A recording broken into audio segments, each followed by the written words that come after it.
Hello and welcome to my super quick, super basic Logic recording tutorial. So today we're going to learn how to create tracks in Logic and the different types of tracks. So I'll quickly explain them.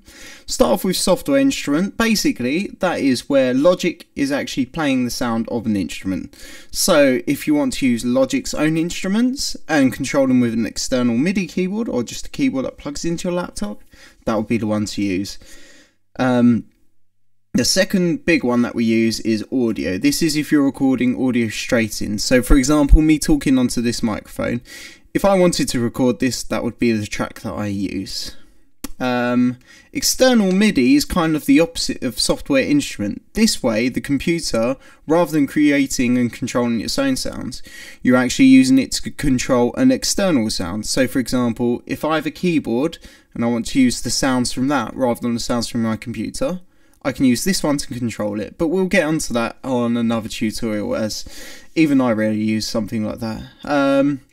The guitar bass is very similar to audio, but it's just specified for guitar and bass, so it'll probably just load up with an amp. I don't particularly like software amps. I don't tend to get on with them. I much prefer hardware.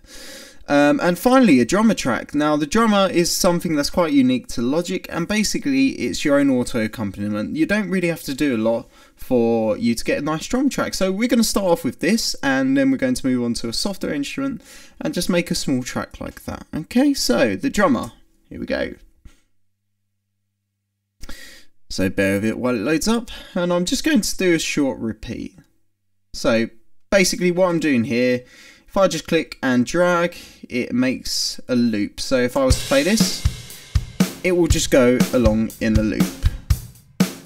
Okay, I quite like that.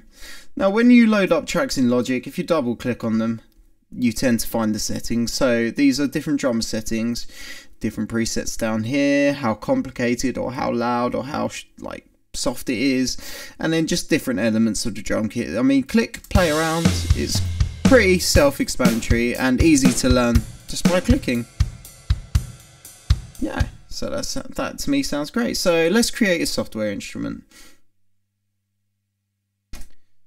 So once again, this is where we're controlling Logic's own sound. So for example, it starts off generally when you load it up with an electric piano.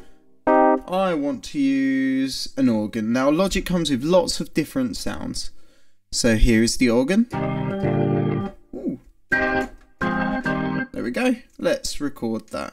So to record a track, basically all we need to do is arm the track by clicking R and then press the button R. It's counting.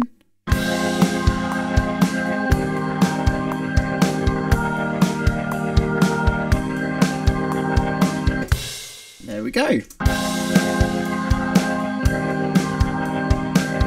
Let's do another track. Now we can add tracks of two different ways.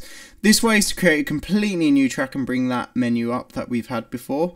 Or if we want the same track again, we can just duplicate it. So I'm going to use another hard rock organ.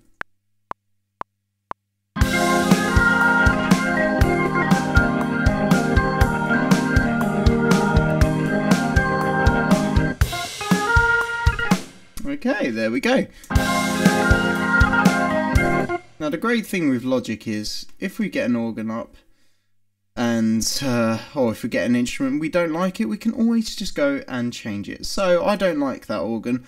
I want it to be what's a good thing? Let's do a synthesizer. See how this sounds.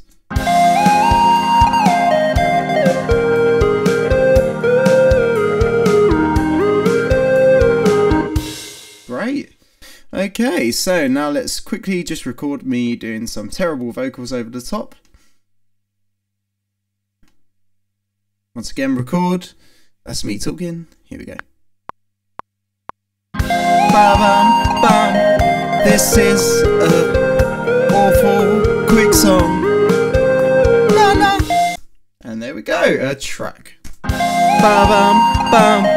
This is a awful quick song. And that's it. It is as quick and easy as doing that to create new tracks. I'll be back with more tutorials soon. Thank you. Bye.